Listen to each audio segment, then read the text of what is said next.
not only around the marijuana I was smoking and the booze I was drinking, but it became centered around Satan. Although Satanism is more obvious in the lyrics of groups like Megadeth, Slayer, Venom, and Iron Maiden. In St. Petersburg, Florida recently, satanic symbols filled the air at this concert by Danish-born King Diamond.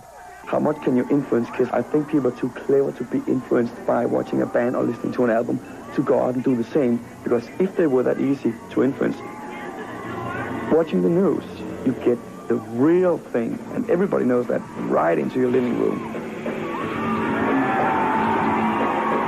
Personally, I am a Satanist, a practicing Satanist, but we never tried to preach that religion to anybody. Bull.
Save that for the pod, indeed. Welcome, super secret Tippy-Tap 18, Murray.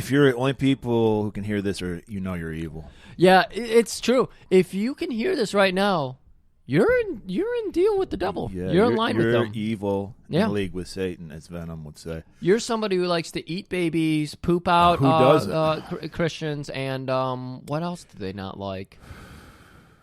You hate our new Supreme Court nominee. Yeah, I do, because I'm not going to have health care because of that cunt. So yeah. Fuck her. She is literally the worst coney to ever enter Michigan. I ain't eating that coney. I ain't eating that coney either. Sure. I bet it smells like onions. She had a case. I have to say one more thing about this. I had 3 pages of material on her. I'm going to whittle it down to 1. She had a case come to her where a supervisor of a black gentleman yelled at this black gentleman that he was a stupid N-word and he doesn't belong in the human race. And it came to ACB's court, and she said, no, that's not harassment at all. That's not a hostile work environment for them. Well, we don't know what tone he used. He could have been very cheery. That's a good point. He could have been joking. He could have said instead of Griff. The proverbial no-sell. We opened with the now classic Geraldo Rivera Satanic Panic special. I remember watching this when it aired. I must say 86. That must have been awesome. It probably at that time probably terrified me. I wasn't. Back then I wasn't. I didn't embrace the left-hand path back then. Oh, okay. I was still an innocent child. Well, he got some stuff wrong, because I don't know if you knew this, Griff, but I did grow up in one of those 80s cities that was run by a satanic cult. They were all over America in the 80s. I don't know what happened, what was in the water. Mm-hmm. I'm going to say lead. But yeah, Griff, and it was all over the talk shows, even like Queen Oprah would give credence to this bullshit. Queen Oprah? Well, Oprah's a queen, man. Her and Beyonce. It's new to me. Yeah, so they would let these mentally ill people on these shows, and they would say, like, I live in a city that's run by Satanists. It's usually women, and they were impregnated so that the babies could be sacrificed to Satan. Murray, the context is a little different, but the parallels I'm hearing here... Does this sound familiar? It syncs right up. How about if I said everything in that and I said Hillary Clinton had something to do with it? Would that ring a bell at all? Well, I already know Hillary Clinton had something to do with it. That's a given. Well, it started in the 80s. Yeah. But she kept it going. Yeah. Basically, all the shit that and it's on the whole thing's on YouTube if you want to watch the Geraldo Rivera. We just gave you a little tidbit. Yeah, you see, people have forgotten about Satan and his evil will, and they don't realize this the footage is documented, and it's on YouTube, which of course is the most reliable resource. And you should always follow anything you hear on YouTube. My favorite part of it, and we actually get into it in the Chips episode we're going to cover, is backtracking. Backtracking. Where people went to all this expense and effort, and that Ozzy is on this special. And I think he dropped the line. It was actually a pretty good line where he's like, I can't even conjure myself out of bed, much less the Satan. But at this time, there were bands like Venom and Merciful Fate out there who were saying, forward, we worship Satan, drink baby's blood. Of course, they were doing shtick. But, like, why are you wasting your time looking for backward shit in Ozzy Osbourne albums? My favorite was Kiss because, as far as I know, Kiss never said anything. All their songs are about fucking and partying. Yeah. I don't know how they got pegged as the satanic band. I mean, the imagery of Gene Simmons spitting up the blood and blowing fire. I think that's just it's called being an idiot. That's what it is. They promoted themselves so well, and people were terrified by it. I mean, well, that's just how lazy these motherfuckers are. There are genuine bands out there who would say, like, worship Satan, but they didn't have gold records. So apparently they're not dangerous. But the bands that do so and don't have messages of Satanism, but you think do. Right. They're the dangerous. It's the one you hear about. Of course you're going to target everything. But yeah. I mean, it started with Alice Cooper, then it went to Kiss, then it went to Ozzy. And none of these people are Satanists. But, I mean, you heard it right in that footage there. King Diamond admits, I'm out here. He is the bubbliest guy. So when you're trying to interview him, because he's the LaVeyan Satanist, which has nothing to do with Satan at all. Yeah, I just love it though. He's just like, yeah, I practice Satan, but I don't go out there telling people to be a Satanist. And we know we learned that's bullshit, according to Geraldo. The bull. Oh God, Geraldo. All I know, I never experienced Geraldo, of course, growing up. I just know him for the mustache that it never seemed to end. It went from his under his nose to his ears. Like it was so long, and it didn't. It just went straight over. It's the equator of his head. I love how Mr. He was actually super liberal dude, but as soon as Fox started waving that money underneath his nose because nobody else wanted that fucking creep on their TV, he became conservative and loves Trump now. Huh? Yeah, he wasn't conservative back in the day. Wow. Got the nose broken by a skinhead live on TV. Really? Yeah, you do your research, Griff. Hey, I don't do my own research. You would have. Yeah, it was. I don't know. It just seemed like it was. Talk shows were funner back then because they'd have Satanists and skinheads on all the time. It was like real, legitimate heat. And it wasn't that fake shit like Jerry Springer. Fuck Jerry Springer and that fake shit. Oh, yeah, 100%. Especially because he helped usher in the horrible era of wrestling because that's where Russo got a lot of his ideas from. So, yeah, that's an interesting special. Anton LaVey's daughter, Xena, I think, is on it. And it's funny how the only heavy metal band, because Satanists, well, the Church of Satan, I'm not saying Satan, I'm not giving a blanket statement of Satanists. None of them are fans of heavy metal. And they're like, we don't endorse this shit. We think it's garbage. Except King Diamond did get a pass from Anton LaVey. They did meet, and King Anton LaVey goes, "You're all right." So he got the acceptance of the Church of Satan. Interesting. So we give a little shout out to King, which brings us to our Chips episode, which has a very similar character. One more sidebar. How does Anton Maiden feel about Satan? Who? Anton Maiden? Anton Maiden? Well, he's dead, so I have no idea. But before he died, I mean, maybe he was in a pack with the devil? Cause maybe he killed himself. Those hits are they're absolutely hits. No. Like, you know, everyone... I don't know. Sounds like we need to have a Devil's Night seance. Well, see. Murray, we do have Anton, I'm calling you. Do you hear me? Oh, my God, Griff! Our notes are moving. Wait, I'm moving it. I don't know. But Chips, I would love to believe that the character of Moloch in this Chips episode, the world famous Satanic Panic episode of Chips, I'd love to believe he was based on King Diamond, but no, I think this episode came out before Merciful Fate ever had an album. So Yeah. I'm going to go and say Gene Simmons was the basis, since he basically has the Gene Simmons makeup just red. Yeah. It's unfortunate. I wish it was King Diamond influence, just because obviously we're both huge King Diamond fans. Right. But we have to accept that it's a Kiss. We have to deal with the Knights devil. in Satan's Service, as we all know Kiss stands for. Yeah. I heard that from that Detroit Rock City movie. But I don't know. I thought, Griff, we were through with the Satanic Panic shit. I'm really disappointed that it's coming back with this QAnon horse shit. And vaccines and GMOs, and there's a lot of different things. It proves that dumb never goes away. Dumb never. But it's bored brains usually. It's a lot of bored brains that seem to come up with this shit. Yeah, I mean, there's so much real shit going on. I don't like I said, like I was talking about the Backmates. There's so much real shit, real corruption in your fucking face, slapping you with their dick in your face, and we're just like, but how about this bullshit? How about this? Look into this shit. Our homeboy USPS master, DeJoy, he just awarded to the company he used to work for a $5 million contract. Right. So there's all kinds of things like that. Yeah, a guy happening. who has heavily invested in like Federal Express and all this shit is running our post office. That makes sense. Handing off huge contracts to the people, companies he's still probably invested in. Yeah, but that's corruption that we can see. Yeah. So ignore that. Yeah, adrenochrome, however. Give me the imaginary corruption. Let's talk adrenochrome. I saw a Satanist the other day. He's clearly a part of the dark cabal, the deep state. And I saw him literally take a child, snatch it out of the street, and I saw him break the child over their knee, just like Christopher Reeves in that South Park episode, and he just slurped up their adrenochrome right there. It was crazy. Saw that. I heard that Trump did that. That's why he doesn't have COVID.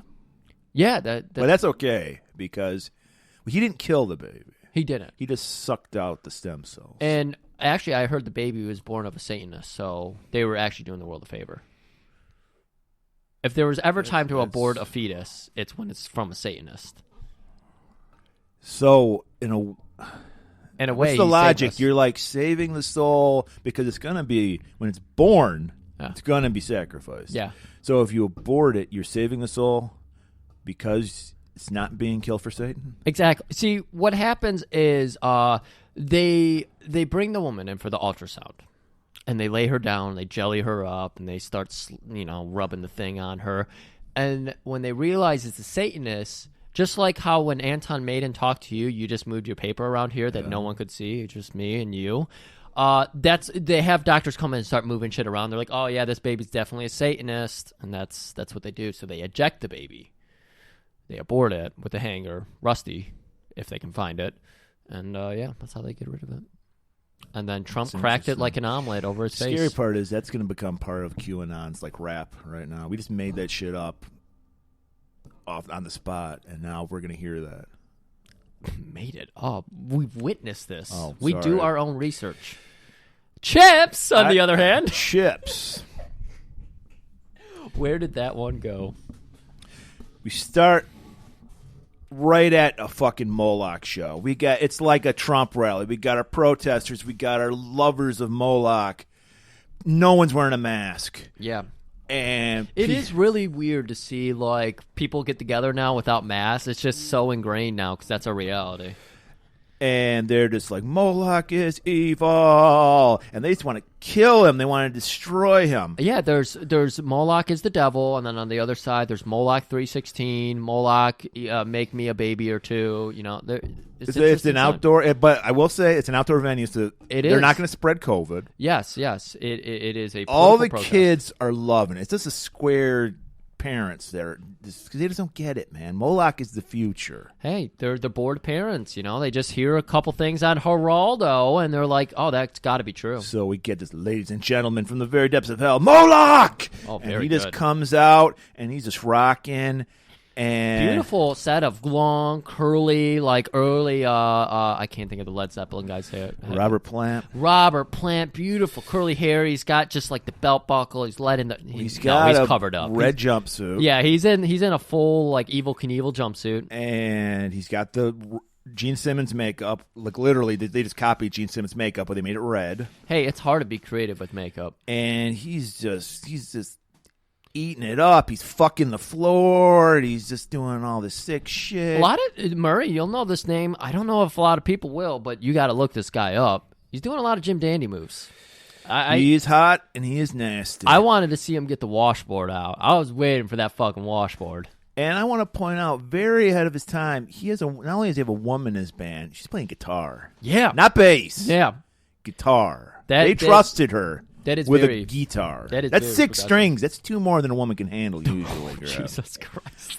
But she's holding her own. No, she's firing off those riffs big time. And then he does the crowd pleasing move that everyone waits for, Mark. That spit in the flames. Mm-hmm. He takes a little swig off the little urn, this little Undertaker urn he's got. Yeah, with a little juggalo symbol. It's beautiful. It's like a like the old milk glass bottle they used to leave at your door, but they've got a brown one. They put like a nice little Danzig skull thing on there. And you know Poison's in there when you got a skull and a jug. It's got to be Poison. He's singing his hit song, Devil Take Me. Let's listen to a little bit of that for a second.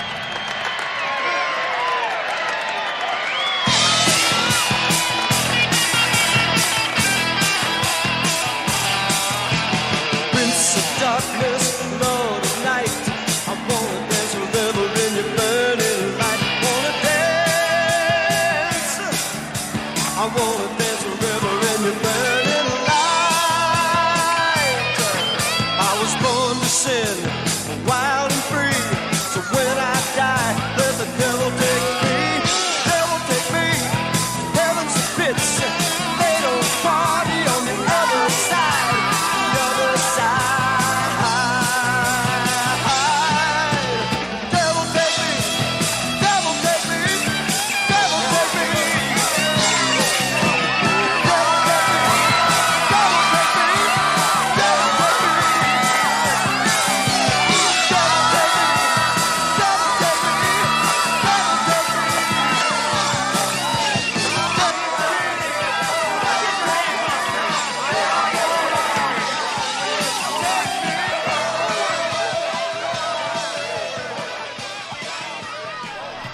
That's just good. That's just good shit.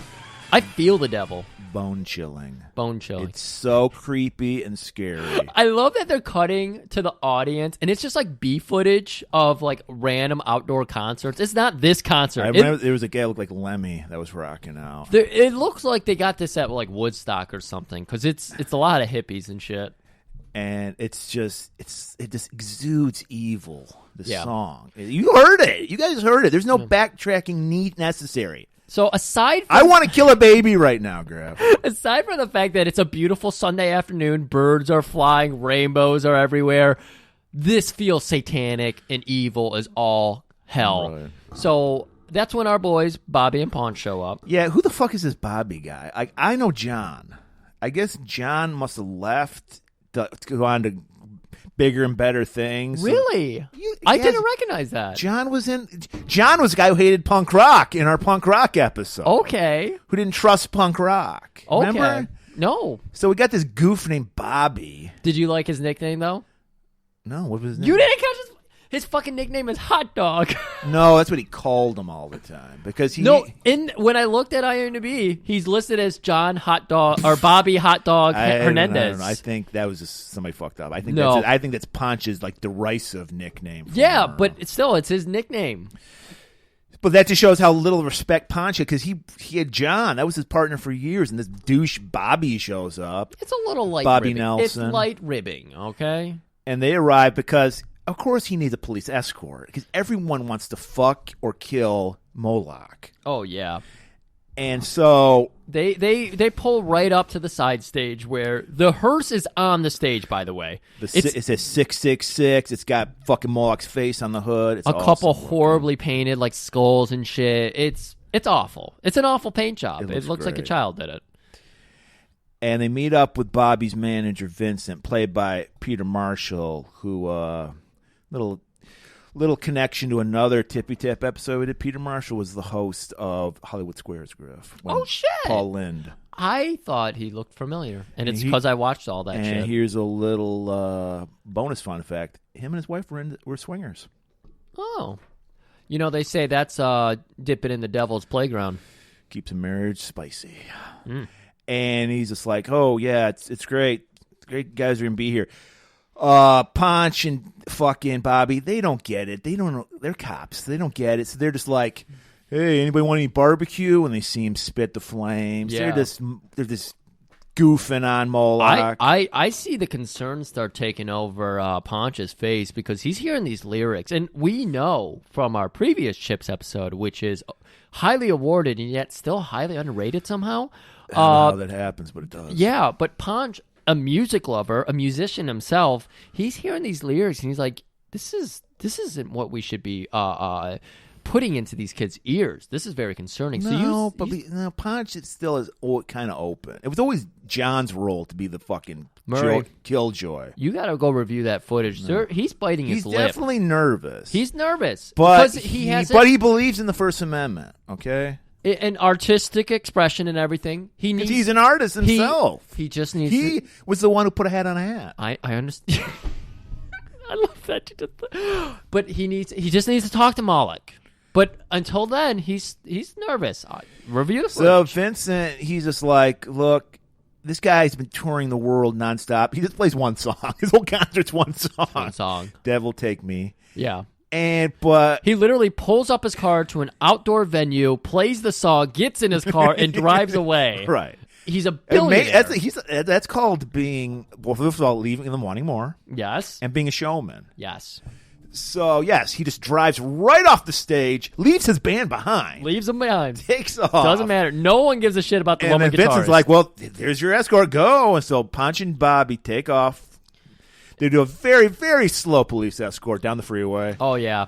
And as you know, as we do when we're driving, listening to our own podcast, yes. Moloch's listening to his own music. Yes. Got the fucking tape, that little tiny little tape deck in there, 1982 tape deck. And he's enjoying it. He's like, And then all of a sudden, out of nowhere, we hear, Moloch must die.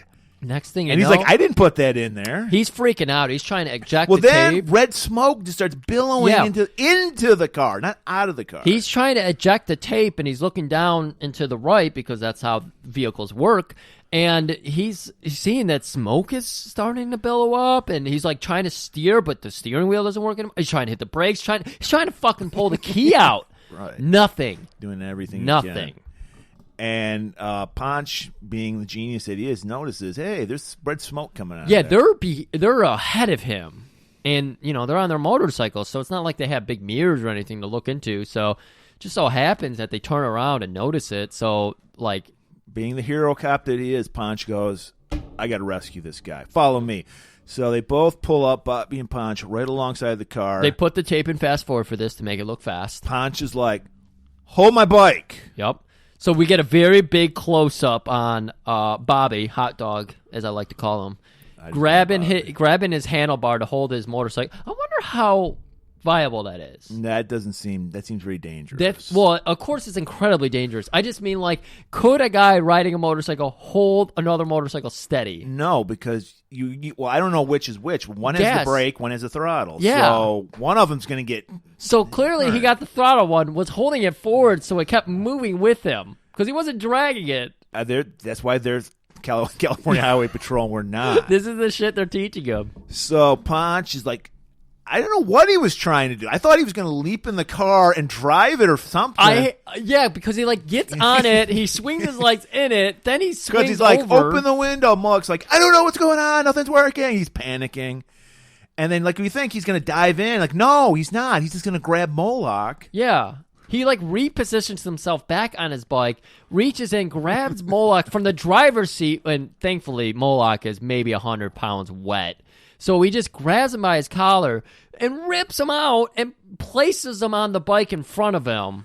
No, he says, you ride bitch, and he put Moloch on the back. Sure, I mean, if you want to review the tape again, but we'll go with your interpretation of this. And then they just slowly get off the exit ramp. Yep, they let the fucking hearse cruise off and explode. It just bursts. It hits a fence and explodes. Well, of course, there was gas cans in the back. And then he was probably just touring Michigan, where we, of course, the Motor City, as we discussed in our probably highly underrated episode of what was that we did there? We just did it 10 Crow. minutes ago. Crow. The Crow, yeah. Yeah, Detroit, we just have gas cans everywhere. So he probably had some souvenir gas cans, which, of course, were full of gas. And so Vincent shows up with all the record execs, and then behind them, these reporters, because they're chasing after it. They're always looking for a story, fake news. Yep. Moloch passed out. And then he comes to. Ponch is shaking him awake. Paintbrushing him very lightly, though. And very lightly. He's just brilliant, sparkling teeth. And he's like, "Are you an angel?" Ponch is like, "No, I'm better than an angel. I'm Puerto Rican." I'm Puerto Rican, even though my name's Frank Poncherello.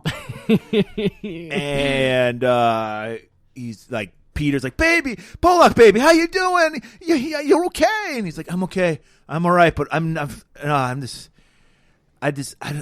know what happened. The brakes, they weren't working."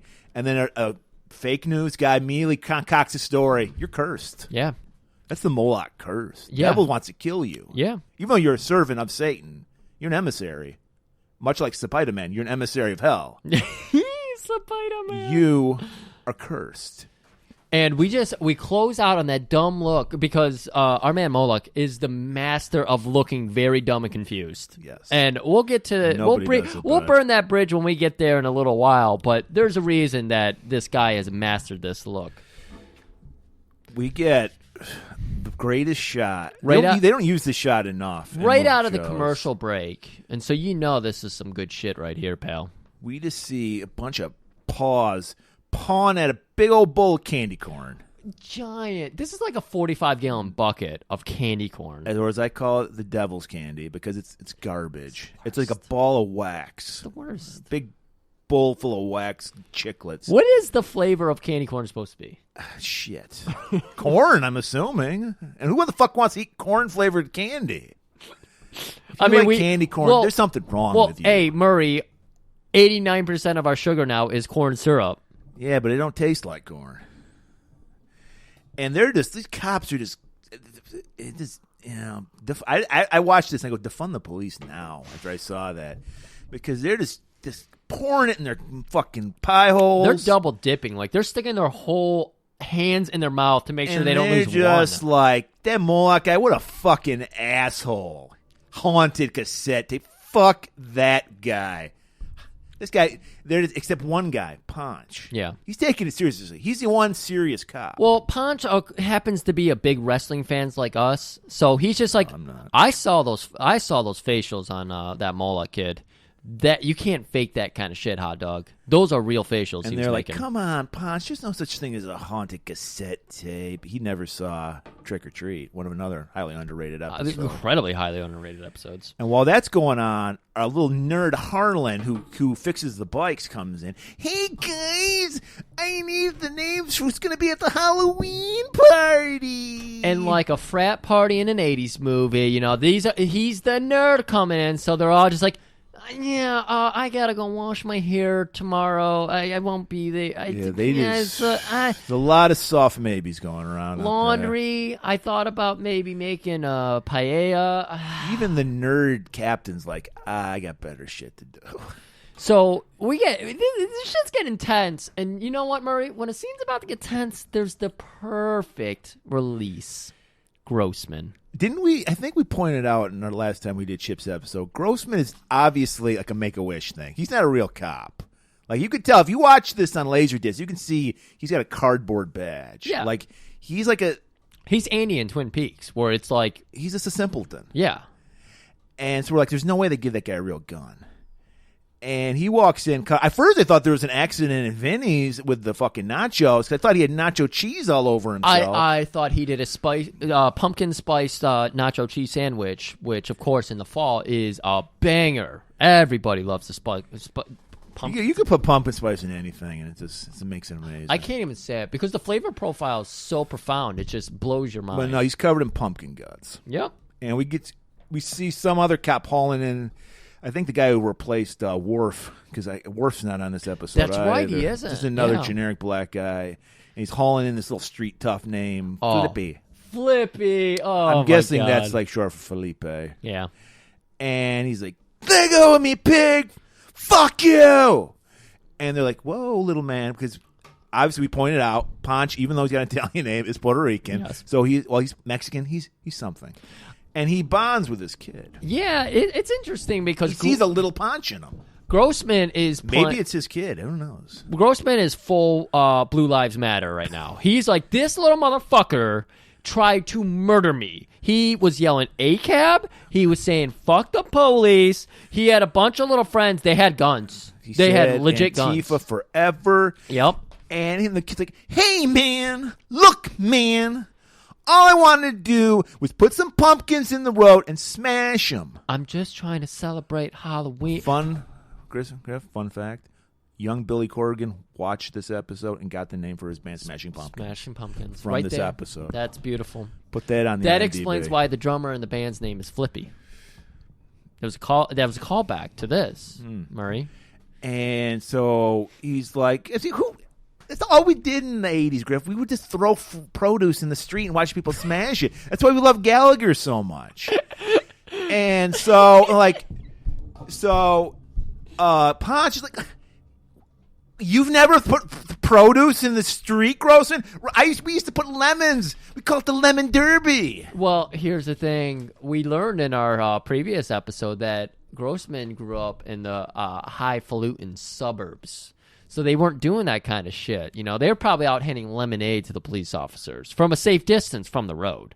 So Grossman has to, he respects Ponch a lot. He's constantly trying to get in Ponch's pants or something. Because he's just like, all right, Ponch, I see it, Ponch. I'm going to go shower up. No, what he did was classic Lenny thing. He's like, oh, yeah, and we used to put water balloons in our street. And he's like broing out with him over like produce abuse. Wow, so we didn't even try to blow him off. He tried to get on his level. Yes. Of course he did. And do you want to come over tomorrow? And then Ponch just like, the trap is set. He's like, see, this kid did nothing wrong. Yeah, and of course Flippy's there. He reads the room. He's a streetwise kid. He's just like, yes, sir. Might be this is exactly he's what I was trying to probably do. one of Ponch's illegitimate kids. He's got a nice like rosemary beads or whatever they're called. You know, rosary beads. Rosary beads, and he's just like fingering. You need to watch this Satanic Special. Fumbling with them, and he's just like, yes, sir. That's all I was trying to do. So he's like, all right, you can go. Good. He actually said good. And so Bobby's like, look, Ponch, I need to ride back to my RV. Apparently, Bobby lives in an RV by the river. What was that? Bobby lives in an RV? It was Bobby's place, yeah. I don't know, I guess the rent's cheap when you live by the river in an RV. He's like, Ponch, we're going to do that thing at the RV. He's like, oh, yeah, let's do that. So while they're about to do that, well, they roll up on the fucking RV, and Bobby's like, that fucking Moloch, he won't let it go. Moloch's such a douche. Yeah. What an idiot. And he's like, hey, I used to know a fucking gypsy witch. And when I went and bought potatoes, he's like, this is the dumbest. He's like, what is 1923? He's like, one day, my mama sent me out to get some bag of potatoes. And I looked cross-eyed at this witch. And she gave me an evil eye. And when I got home, every single one of those potatoes was black. And Bobby's like, what the fuck are you talking about? He's like, don't fuck with supernatural shit, Bobby. And so as they're getting ready to open, I had no idea what was going on with this RV. But they start hearing a ruckus inside. And they look at each other. And they just, Ponch just hit him with the spooky story about witches. So they're a little verklempt. And so they put that key in and slowly turn it, and they walk in, and they both pull out their guns, and they're just like, of course, they're cops. Is anybody here? Are you of color or white? Then Breonna Taylor's husband came out with a gun, and they murdered him. No. They hear a ruckus in the bathroom. Yeah. And so Bobby goes over to the bathroom, and he's like, I think it's a woman. I have a lot of women here. I'm kind of a big deal. So he aggressively throws. Call him hot dog. Yes, exactly, because his dog is hot. So he aggressively throws open the little curtain he has covering the bathroom. You can't mask a lot of Vinny's shits with a curtain, but he's living by himself, you know. So he throws open that a bat. It's a bat. No, it wasn't. Was it a bat? It was a crow. Was it a bat? It was a crow. Was it a bat? No, it was a crow. Okay. And much like our highly underrated episode from last week, crow. And Ponch is like, I just went through the chimney. Now Ponch is like, Supernatural's nonsense. Because he's spooked now. Bobby's like, I believe everything you said. Well, and no, like, Ponch is just like, that was just funny. You forgot to close, the little chute. But my witch story is fucking real. Commercial break. Not the renegade thing. The next day, Ponch and every guy in town's getting their inseam measured by the one female cop for some reason. And apparently, this is how I read it.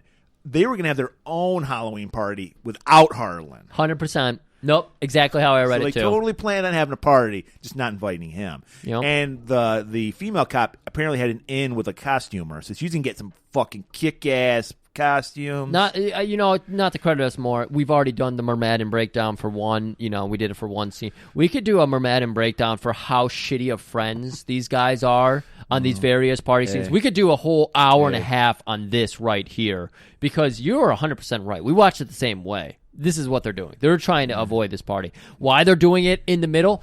It's just to fuck with Harlan even more. They don't like him that much. They want this guy picking up so many cherries with his bare butt cheeks, and then they're just with his butt cheeks? Cherries, excuse me, cherries. Well, don't be a nerd. That's what I say. Don't be a nerd. First of all, I would not fuck with a guy who repairs my motorcycles. Yes. But while that's going on, this sex goddess just walks in the door. It's fucking Elvira, people. Woo! And this had to be like when she was just hot on the scene because this is like early 80s. I think this is when she came out. Okay. You know? And this gets back to, I think we talked about this episodes ago about local TV because I obviously never saw Elvira because she was LA's horror thing. She wasn't like the world's. Okay, but she obviously made it huge. But she knew how to brand. Yeah. And so I always it's funny because I heard of her, I'd seen her, but I'd never seen a show with her. I think the first time I ever saw like her show was when it was like on MeTV about like 6-7 years ago. Okay. It was her movie Macabre or whatever, which was like a nationally syndicated show. That was the first time I'd ever seen Elvira do her fucking show. Okay. And it's a little side note on that. Me and Mike were just happened to be watching her show at the same time. That movie after her show, The Apple, which is where we saw The Apple, and we came into the comic shop, and I was like, did you fucking see that movie that came on after Elvira? He's like, yeah. Well, of course, Mike, being the no fun guy he is, turned it off after 10 minutes. I was like, I watched it, and it was amazing. Yeah. And then you guys told me about it, and then I made a YouTube video. I found that the other day. Me doing my first Golan-Globus theater content. Probably has as many downloads as any of our other YouTube clips. I think it has one. I think that was me. And so we're like, holy shit, Elvira.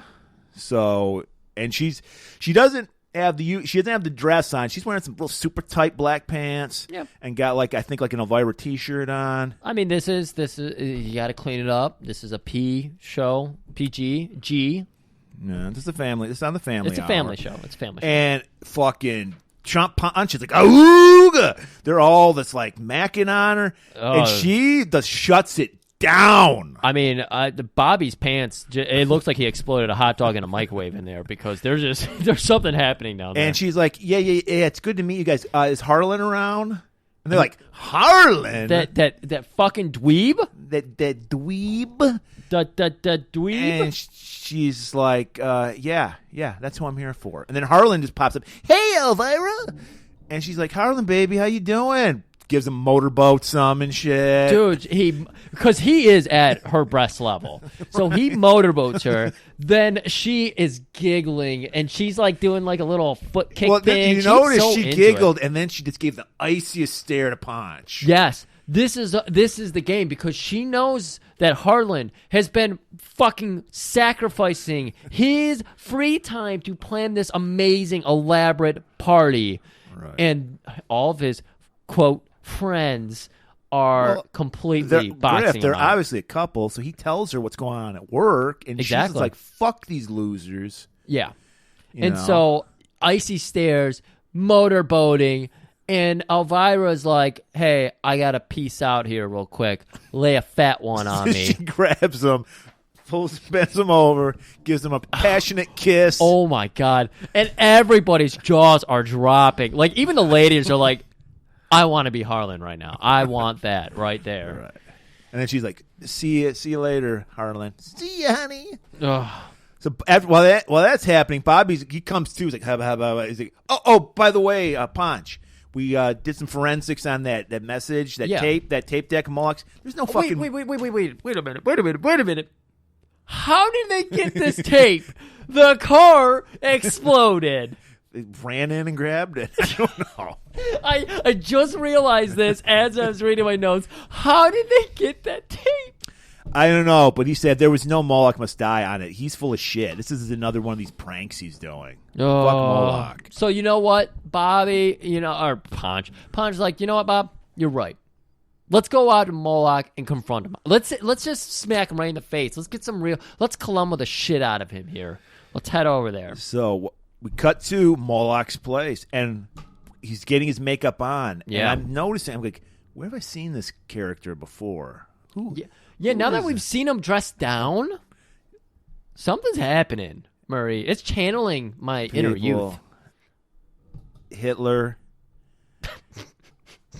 Fucking, Rasputin. Marco. Charles Manson. Mouth. When I think of evil, I think of Ralph Mouth. Yes, it's Donnie Most from Happy Days is Moloch. They couldn't have got a more unassuming person to be a devil rocker. And Vincent, he's just like, God damn it. This car story is going to be awesome. We're going to sell more records. They're going to have to make up. This thing can be they give a new metal, zirconium, but zirconium's bullshit. It's worthless. But he's like, platinum isn't anything. Murray, I got it for you. It's the perfect thing. You will not get this reference at all, but Gundamian. I don't get that. It's the metal they build Gundams out of. I'm going to go one up you nerd-wise. Unobtainium, which is from Avatar. Avatar? The Fuck word. No, you. when I heard that, I was like, are you fucking kidding me? You're calling a precious metal unobtainium? I'm so bad in movies now, especially because modern movies are fucking. They're just kind of shitty. If I heard that, if I went and saw Avatar in the theater and heard that line, I didn't want to go. I would have got up and left. I wanted to. I don't know. I'm a good son because my mom wanted to see that. You really are. And so, yeah, it's fucking Ralph Mouth, and he's just like, no, I'm done. I almost fucking died. I am cutting the contract. It's done. I'm done. I'm not touring, nothing. And then he's like, oh, then he just totally fucking guilt trips fucking Vincent. Moloch. Yeah, Vincent's like, oh, yeah, I guess that means I'm out of some money, the guy that discovered you, that gave you all these riches. I just happened to be traveling through the Milwaukee. depths of Milwaukee, and I happened to stumble and I would never, upon if I wasn't looking for talent, you would never see me in Milwaukee. Yeah. You never see me in Erie, Pennsylvania, and you never see me in Milwaukee because you guys are quite frankly are losers. I kept hearing about this guy, the Fonz, and I was going to pick him up, but you convinced me that you actually had the devil in you. Well, Fonz refused to wear the makeup.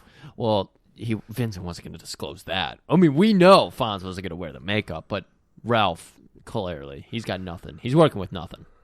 So Moloch, he's just like, damn it, all right. I will do this one video for you, and then I'm out. I like this. So we cut over to Moloch. He's in full disguise. He's in his fucking red jumpsuit now. He's got his makeup. He's got his hair wig on. He's looking great. He's sitting in a pool. Doing a publicity by himself, doing a whole publicity thing. He's doing a Q&A with the press. Interviews, like 5,000. Nobody's wearing a mask. Yep. And they're just the one guy, he's got one of those. I don't know. It's like the floating chair. I guess I don't know. What it's like a floating Adirondack chair, and he's just relaxing. He's holding court. He's just people are just eating out of the palm of his hand. He's like, too many tough questions. Give me an easy one. So a reporter's like, hey Moloch, what's your favorite milkshake? And he goes, blood, because he's playing that character of Moloch. Yeah. And while that's going on, Bobby and Ponch roll up. And then, out of nowhere, Moloch just starts, it's not COVID, I swear. And then he just falls off the chair, sinks like a rock. And you see this huge fucking pume of blood shoot up, and you're like, holy shit, what is going on now? Because before Devil talked to him, now suddenly the devil is choking him out. We're, as the audience, thinking, this curse is real. Yeah, well, I yeah. mean, the devil is going to take him. Yeah. Ponch immediately leaps in it. Bobby's like, I ate like 20 minutes ago. I don't want to get cramps. Yeah, Ponch. Oh, I feel so bad for Ponch here because you see that he's like, okay, this guy has been in there for who knows how long. I got to get in there. I only have time to take off my helmet and my sunglasses, but he's got those. Did you notice those boots he's wearing? Ponch has the greatest boots ever. Yeah, they're white ostrich, which is the rarest ostrich. All right? And he has no time to take them off because they take 14 minutes to take on and off. Right, I know. I have a pair. I thought so, which is why I was confused why you didn't notice them. I use a shoehorn, and it still takes that long.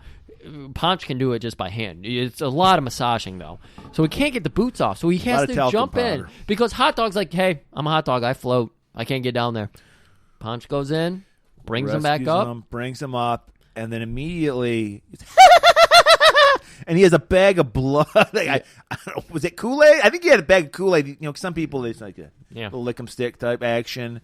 Yummy. And Ponch is like, you motherfucker. I believed in you, Moloch. And he's like, wait. I didn't mean to do anything. Yeah, he didn't know the cops were going to come in and save him. So they go over, away from the press and everything to have a quick little sidebar.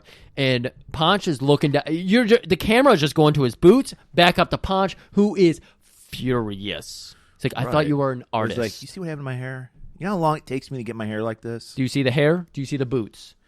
Somewhere in between here, your ass is getting kicked. And like a scolded dog, Moloch's like, look, just let me explain myself. Well, explain yourself right now. No. We got to do it. That's some of our secret. Yeah. Meet me in Santa Monica at 5:00. The city of Santa Monica. Meet me there. He just said Santa Monica. He didn't say like a specific place. Well, Hot Dog's just like, yeah, I know the place he's talking about. Yeah, I got a couple girls there. And it's like, okay, we'll meet you there. This was one of my favorite scenes. Commercial break. Come out of the commercial break. A child being carted out on a gurney, and the dramatic shot, they show his face. There's a mustache shot of this like 8-year-old kid with a mustache. Oh my God. It's the middle of the day, but they're like, Halloween got this kid. What was this? Right. And they just load him away, and then we see Ponch and Bobby like, shame what happened to that kid. Somebody just put some fucking shards of glass in his gummy bears. Yeah. Which of course never happened in real life, but we were constantly bombarded with those stories as we were kids. Oh my God. I have to imagine there's so many shows in the 70s and 80s that were like, this is what evil people do. Satanists. I just remember, like, people would give, like, when I was little, they'd give us popcorn balls. We'd eat them, and nothing happened. Who would go to the trouble of, like, doing this shit? Like, nobody has the time for this shit. I know, and it even became a thing, like, that's where that's where society broke down, Griff. That's when we stopped trusting each other, and we got into our little camps, and like, you got to believe this, and I believe that. This is the imagination theater making its way into the public mainstream. I used to run around for miles on Halloween, and nowadays there's trunk and treating. You know, people nobody even gather. gives out candy anymore. So it's like it's just I feel bad. For children. Obviously, I don't. I mean, we're here in my vault with my laser guards and everything, so we're not going to see kids come up try to get candy from me. But I go over to nice neighborhoods. There's not even that many kids. They do once around the block, and that's it. I think 3 people on my block gave out candy last year. Awful. It's sad. And not only that, Griff. This is where Ponch apparently P2P is just not making enough money. The biker gangs are stealing trick-or-treaters' bags. Hey, bikers have a sweet tooth too, man. You know, they want that P2P, and they want some Kit Kats. What would you steal? Probably Kit Kat. Kit Kat. It's good. It's a good treat. And Ponch is like, I just want to go on a Kit Kat rant here. Ponch goes, I got somebody who owes me a favor. I don't want to take care of this because I don't want to do my job. So I got this young informant. You might have heard of him. He's called Flippy. Sounds like an informant's name because he'll flip on people. Yeah. That's probably where he got it. he's like, let me talk to that little fuck. Moloch. Now he's out. He's Ralph Malph. He's in drag now. He's in mouth drag. Yeah, we're in Santa Monica. We're meeting him at his studio. We met with Flippy, and of course, Ponch told Flippy, "Hey, little hombre, remember how I helped you out earlier with Grossman?" And this is another thing that was funny. The kid's no more than 10 years old at most, and he's just like, they won't. People, when I go trick or treating, people go, I'm too old.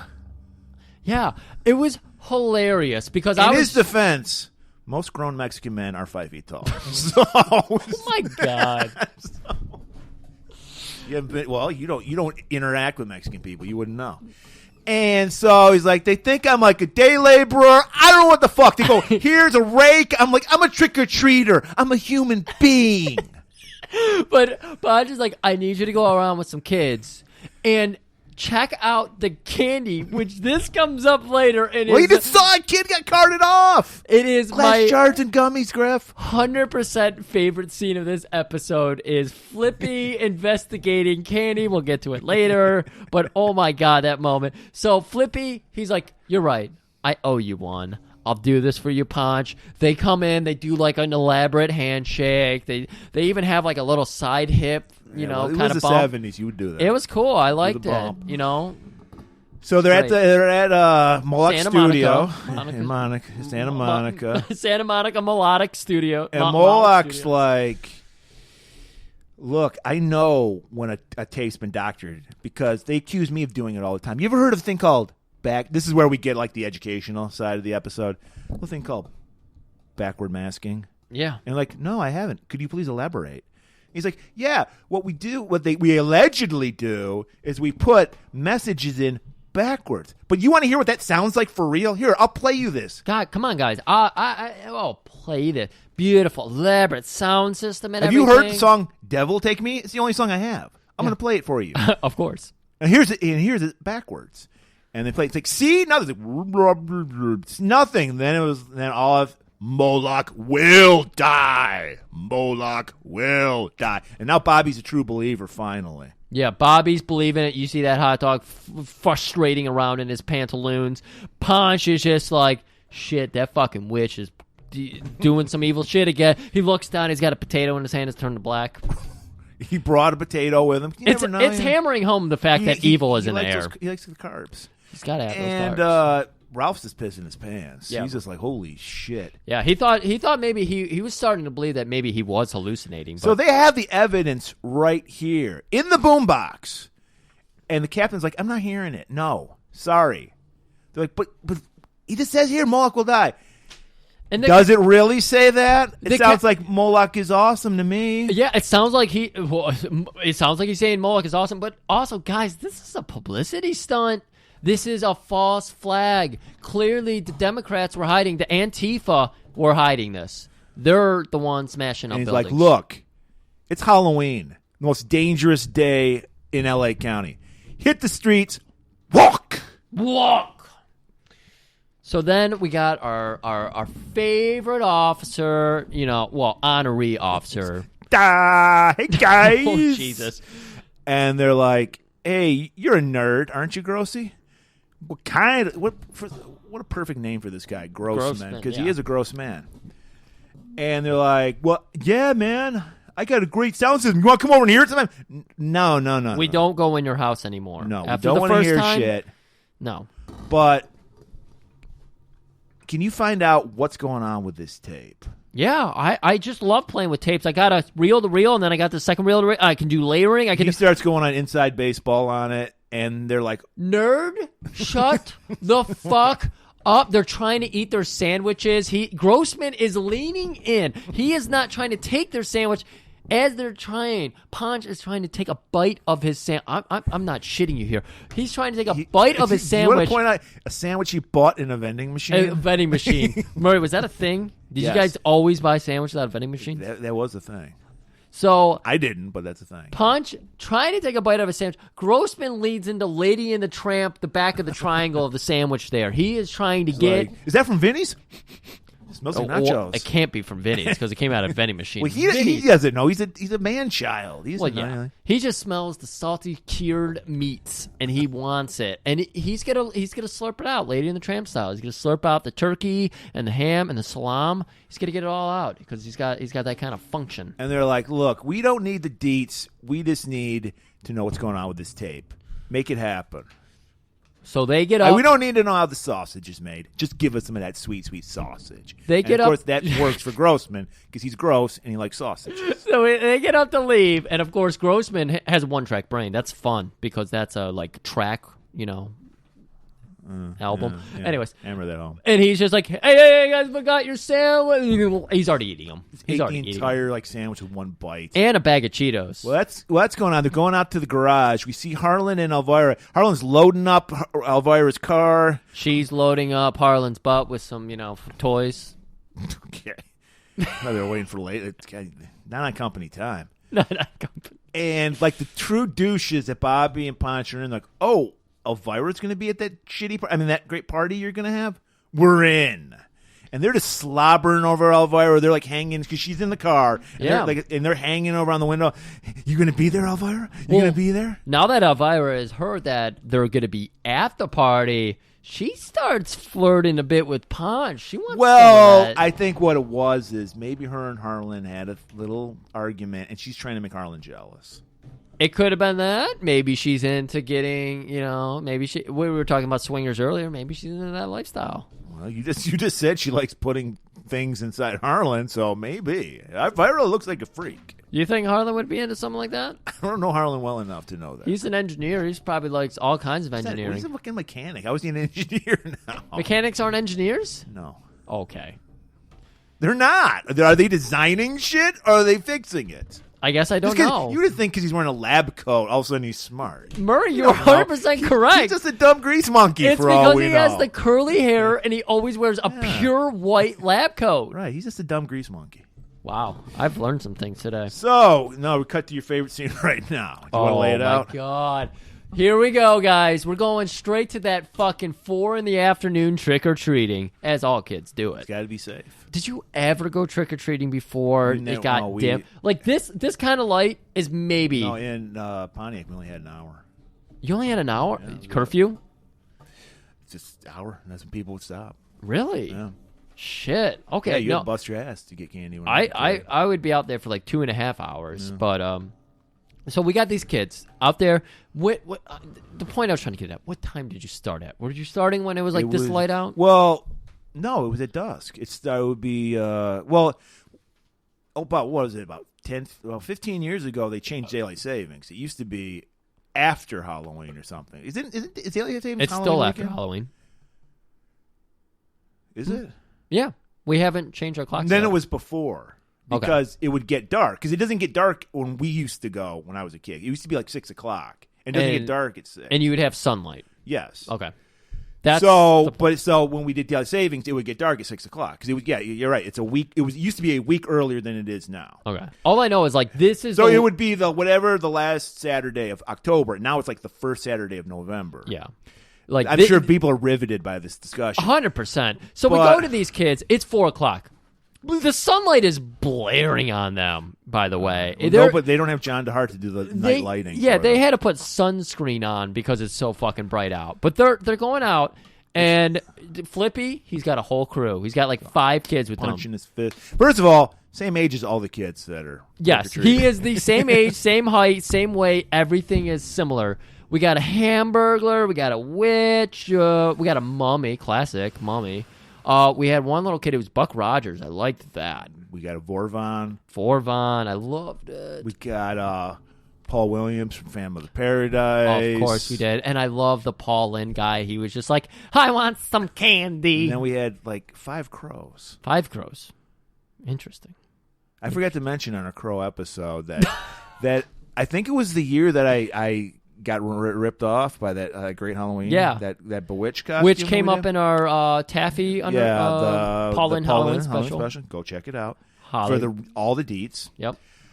I remember it must have been that same year Crow came out because I remember. I'm not kidding. There was at least 20 fucking crows at this Halloween party. I'd imagine, and it was lame.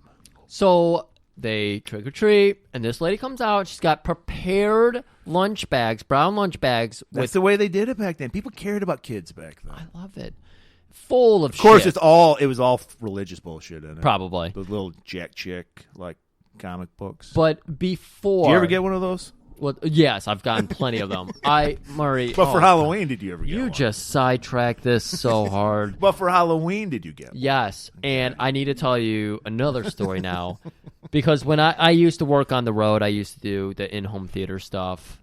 And one of my customers, as a tip, gave me a full-on Bible. And that sounds nice. Yeah, and he was very nice. So I was just like, oh, cool, thank you. And he tried preaching a little bit. It's like, sir, we got to get to our next job. You said, sir, do I look like Reno Reigns? Yeah. Okay. But, yeah, that... Sir, let he without sin cast the first stone. And then you just drop the book, the Bible. I don't get that as a tip at all. It's even worse when it's like because of Americans' tipping model in restaurants. Saving your soul? Yeah, that's worthless. Thank you, Murray. But you know what? Let's leave that. Let's go back to these kids. I thought you were talking about Jack Chick, and all of a sudden someone gave me a Bible. I don't know what we're talking about anymore. So these Jack kids... Chick. What the fuck is Jack Chick? Stop saying Jack Chick. What is Jack Chick? That's what they're called. Oh, that's what they're called? The guy who did them. I didn't know that. Yeah. I used to have a collection of them in my van. Because people just loved giving them to me. That's the point we were getting to. You went off on a tangent of a tangent, and then I'm like, well, what does this have to do with what we were talking about? We love religion. Edit this out. No. So... So the kid, Flippy sees this old white woman who lives in a troubled neighborhood. She lives in a shoe. We don't know if it's a troubled neighborhood. Why? Because there's a lot of ethnic kids in trick-or-treating? That's how Trump would describe it. And so he's like, hold on, lady, because all the kids are trying to grab the bags. He slaps all their hands, looks in the bag. No, what it was. Tell us what it was. The lady was going to hand it out. And then he goes... Let me see those. He just yanks it out of her hand. Okay. And then he's like, opens it up. This looks good. Yeah. All right. And then he doled it out to the little kids. I love it. Flippy. Flippy. And somehow that impressed the old lady. She said, you're a nice young man. She was scared for her life. She's like, oh my God, I heard you're a rapist. Are you M15? What's that fucking gang? 13. M13. You're very close. 2 times stronger Murray went for. Much bigger, much stronger. M15 is the gun I carry when I vote. Of course. And M16. This is even better because as they walk away, we don't see mouse moves, which is a common thing in Chips. They have a lot of voiceover work where you don't see people talking and you see the characters who are supposed to be talking. So these kids are supposed to be talking amongst themselves. And it's very... Did you notice this? It's very clearly adults pretending to be children. There was a lot of bad, post voiceover shit. Yeah. In this. So they're just talking like it's adult. Hey, I got all this sweet candy. There was an apple, and there was a peanut, and a popcorn ball, and a Jack Kind book. What was his name? Jack Chick. Jack Chick book. My soul is now saved. And while they're engrossed in that Jack Chick book, this little punk kid... 2. Goes...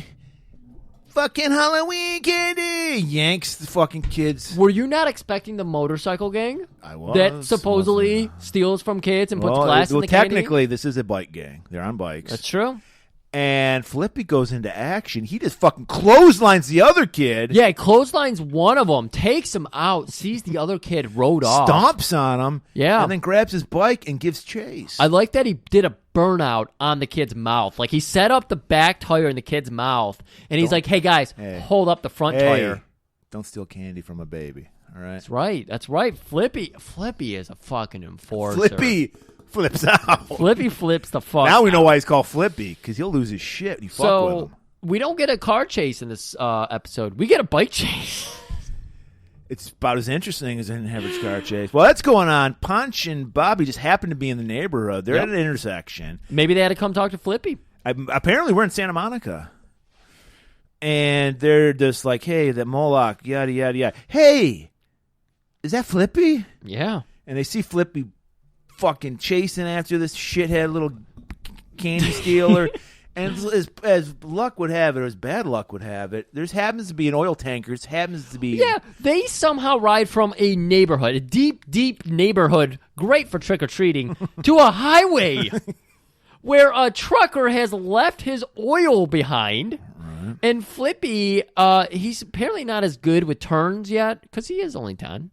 Maybe he doesn't have a bike of his own. It's not his bike. So our rude bully teen turns a left, almost gets hit by 4 different cars, who then crash into this gas tanker. Flippy can't make the turn, bails, slides underneath it, gets pinned. Yeah, he hits the rail and he gets kind of conked out, and then he gets pinned under his bike that gets pinned under a tire, and it's just gas everywhere. It's just like a Rube Goldberg of death, because while that's going on, I guess someone was looking at this, not paying attention. Car accident. Car goes flying, flips in the air, lands on its top. Of course, if a car lands on its top, it's going to burst into flames. That's the most weak. That's the weak point of a car. As soon as it flips over, it explodes. It could have been a Pinto. It could have been. So we got gas leaking from the oil tanker. We have an inflamed car, and we have Flippy pinned underneath. And we have the tense music going, and we see a little gas flame. It's just slowly crawling. It's a wick to dynamite, is what it is. And so we know Flippy has this much time. But don't worry, Black and White arrived. Well, right. So in the car that crashed, there happens to be a hot chick. So you know who Bobby's going to go save. Yeah, his hot dog is barking. So he's like, "Yeah, you take care of that kid, Ponch." Ponch, he's not sure. This might be one of his illegitimate kids, so he's like, I feel like I have to rescue this kid. So he pulls. It's right. It's like the tension and grip. People could learn how to film. We're seeing cutting to Bobby feeling up the woman. Oh, sorry, grabbing her boob, he's pulling her out. I just got to check your pulse, ma'am. Cut to that flame that's just slowly going like a wick. Cut to fucking the close up of a hand going in some candy corn, and then cut, and then it's just tension upon tension. Flippy's pinned. The candy corn cut is the one that put me over. I choked on my popcorn while I was watching this beautiful episode. And they finally, at the nick of time, Ponch grabs Flippy, gets him loose, and it just bursts into flame. Oh, of course it does. And of course, all of the little trick-or-treating friends come running up the highway because apparently they didn't go all that far because the friends are on foot. And they're just like, yay, yay, yay. I thought they were cheering that their friend was saved. No, they were like, this fire is fucking great. That explosion. They're cheering he got his candy. Did he get the candy back? He didn't even get the candy back, did he? Oh, he did because I think the kid dropped it. I thought it burst up in the fire. Oh, well, it's still Either candy. way. Maybe it was made from the same shit that cassette tape was made from. So after all of that, the boys need to cool down with a cold lunch out of the vending machine. Back to the office. And, of course, Grossman is there, and he's just like, guys, before you dig into your delicious Vinny sandwiches, can I have a couple of bites there? I got some tech talk I want to lay on you. Oh, my God, those fucking quesaritos. Gotta get me some of those. I don't know. He's just like modulation this, vibration that. I don't know what the fuck Grossman's talking about, and neither do the boys, because they're like, get to the fucking point. He's like, well, the point is that if you play this at 66.6 megahertz, you know what did you hear what I just said? 66.6. There's a beautiful shot of Ponch and Hot Dog who are just trying to enjoy their sandwiches, looking at each other's. And they're like, is that how much we paid for our sandwiches? Like, what is this guy even talking about? It's the devil's number, bros! First of all, don't call me bro. Second of all, what does that have to do? Listen! Puts it in the boom boxes everywhere. It's always where they need it. Yes. Puts it in, and then you just hear, Moloch will die with his fiery breath. And again, Grossman, while they're entranced by this, like, clearly haunted tape, he's taking a little nibble out of Ponch's Vinny sandwich. That gross, man. And they're like, holy shit, isn't that's what the fiery breath, that's what Moloch does. And he's gonna be doing that video right now. We gotta get over there. It's gotta be Vincent. Holy shit. Commercial break. That's how you commercial break. First we see Grossman grab all the sandwiches and then scurry away into a corner. Yes. I didn't even realize it. There was multiple Grossman eating their leftover scenes. He's a pig. He's a little rat man. So we come out of the commercial break, and we got Moloch, and he's over at the studio. Vincent's there. He's always fucking rhyming those hands. Rhyming those hands. What's the verb of this? Wringing your hand. Wringing his hands, and he's twirling the mustache he doesn't have. He's doing all the. He's got a top hat and it's called cap. acting. It's called great acting. It's acting. It's what it is.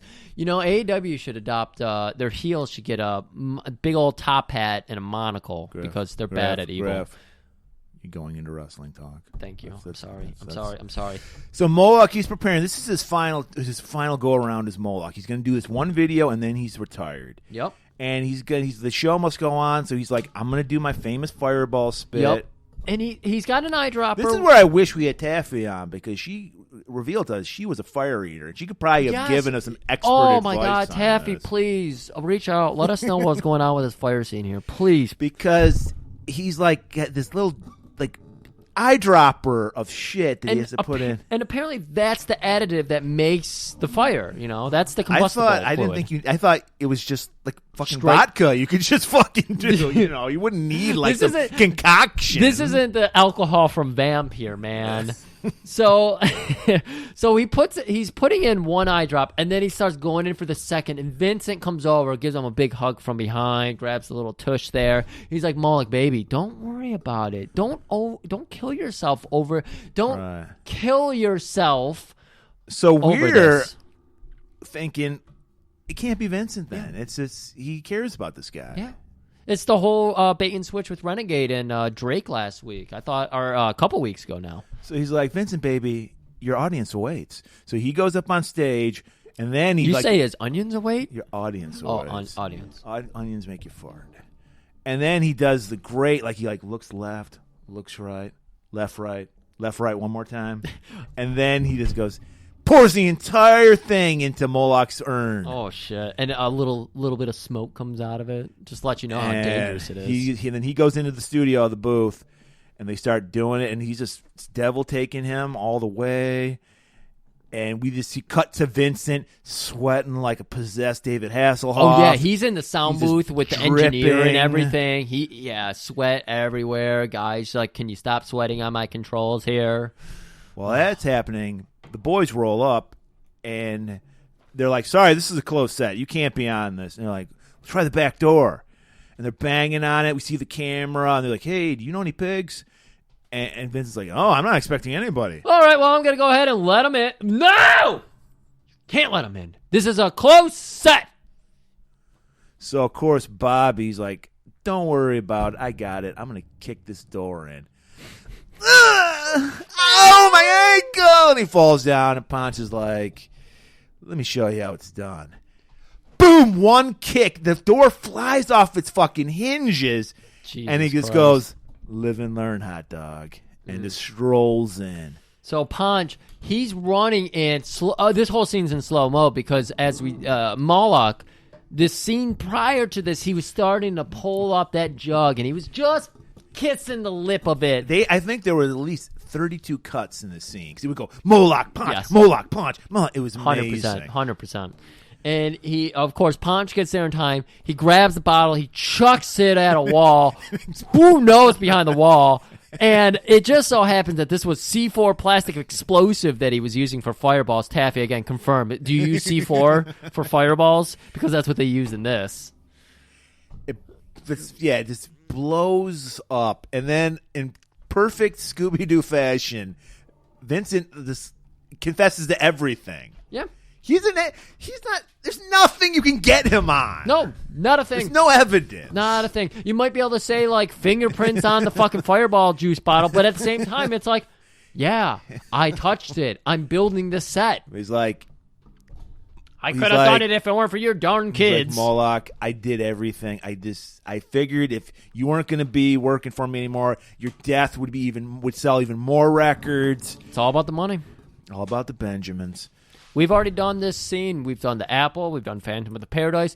Record companies are evil. Murray, I pointed out last week to you. The Atlantic heard our episode of Phantom of the Paradise, and they wrote a whole fucking article about it. No credit to Golan-Globus Theater. You're welcome, Yeah, the Atlantic. I'm used to it, so it's just another Or not day. the Atlantic, Pitchfork. It's another day above ground for me. Yeah, not Atlantic, Pitchfork did it. So we need our little wrap-up segment. It's at the party. Elvira's DJing. I didn't know she was DJ'd. Murray, something was off about Elvira here because I'm used to see when I see Elvira, I'm seeing like cleavage for days. It's all about the titties with Elvira. But remember, Griff, this is a family show. It's a wholesome show.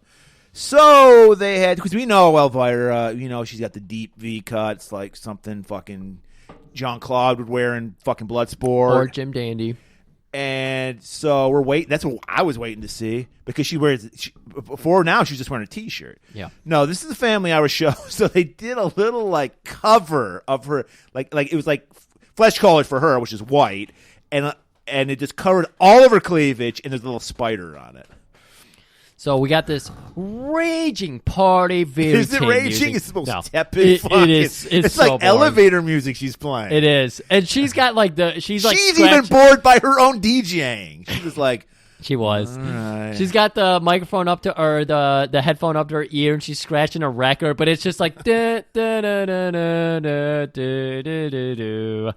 And we got people bobbing for apples, dancing. Grossy, just being gross, just gorging on apples. Yeah, he was a pumpkin to hide the fat. I get it. And the black guy was the Lone Ranger. And then who rolls in? Oh, it's fashionably late. Yep. Ponch and Bobby. Bobby looks like a Three Musketeer. Ponch is I Dracula. Was he, or was he just wearing some Dolomite design? He might have just been wearing Dolomite he design, had he had the pop collar to pop all collars. He did. He really did. And he just rolls in, and Elvira's like notices that. She's like, I like what I see. Moloch, he's Ralph now. Yeah.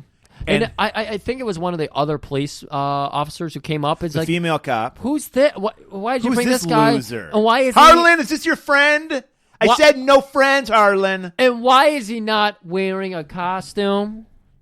And he's like, I came as someone I've been dreaming about forever. Myself, Ralph Mouth. And just to break that, because that's a beautiful moment. How do you break that beautiful moment? Elvira locks eyes with Ponch. Can I have this dance? She's like, you owe me that tango. And then they do a little bit of the tango. Bobby tries to fucking intervene. Ponch just shuts him the fuck down. He just face palms him. And then he does a nice like dip on Elvira. Her tits fall out of her dress. We get Slap what we her in came the for. And then we freeze frame.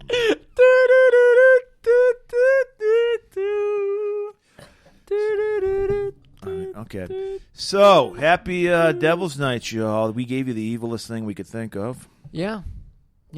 An hour and plus minutes. Let's try to remember a Chips episode. That's it. That's it. Schlocktober is officially over. It is. Super secret, Tippy-Tap, 18, At the stroke of done. midnight, it is officially over. Yep, and this episode is officially over. So, fuck off. Wow.